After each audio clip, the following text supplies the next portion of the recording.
syaratnya tobat harus ada penyesalan. Menyesal akan sebuah dosa, dan orang menyesali sebuah dosa tidak akan bisa menyesal kecuali ada kesadaran. Orang tidak akan bisa sadar kalau itu dosa dan hukumannya besar kecuali dia sering merenung. Maka kuncinya saat ini kita merenungi dosa kita. Mungkin ada orang pernah kepleset meninggalkan sholat, kepleset melakukan zina, itu dosa kepada Allah. Berjudi, minum keras, dan yang lainnya. Maka ayo kita bergegas menuju kepada Allah. Allah Maha Pengampun siapapun yang punya dosa, sebesar apapun dosa yang dilakukan, kalau dia serius menghadap At-Tawwab dan yang Maha Pengampun, maka akan dihapus dosa itu. Berzina, pemabuk, berjudi, kalau sudah diampuni Allah beres. Syaratnya satu, menghadap kepada Allah dengan serius. Menyesal. Bagaimana menghadap kepada Allah? Menghadap kepada Allah di tengah malam, di saat sendiri, di saat sepi. Karena tobat kita kepada Allah, dan jangan cerita kepada bangsa manusia yang pernah terpeleset dalam zina. Itu masa lalu. Bertobatlah, mengadulah kepada Allah. Dengan catatan, jangan ceritakan kepada siapapun dari bangsa manusia. Manusia tidak bisa memberi maaf. Manusia hanya bisa merendahkan.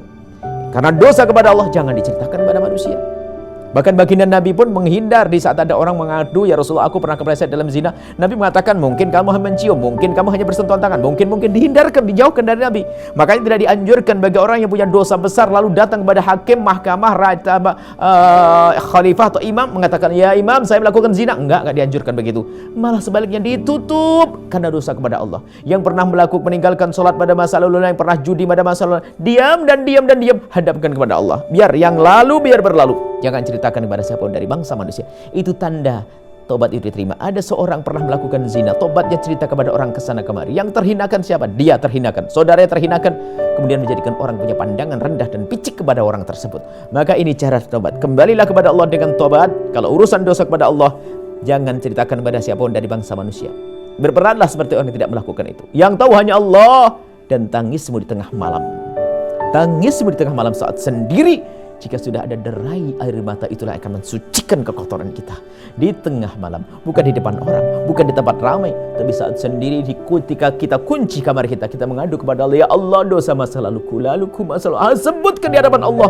Allah Maha tahu. Kita tidak menyebut saja tahu. Dan di saat kita sebutkan untuk menjadikan kita semakin rendah tawadhu di hadapan Allah, dan kalau sudah Allah mengampuni, beres. At-taibu minadz dzambi kaman la dzambalah. Orang bertobat dari dosa seperti orang yang tidak pernah punya dosa.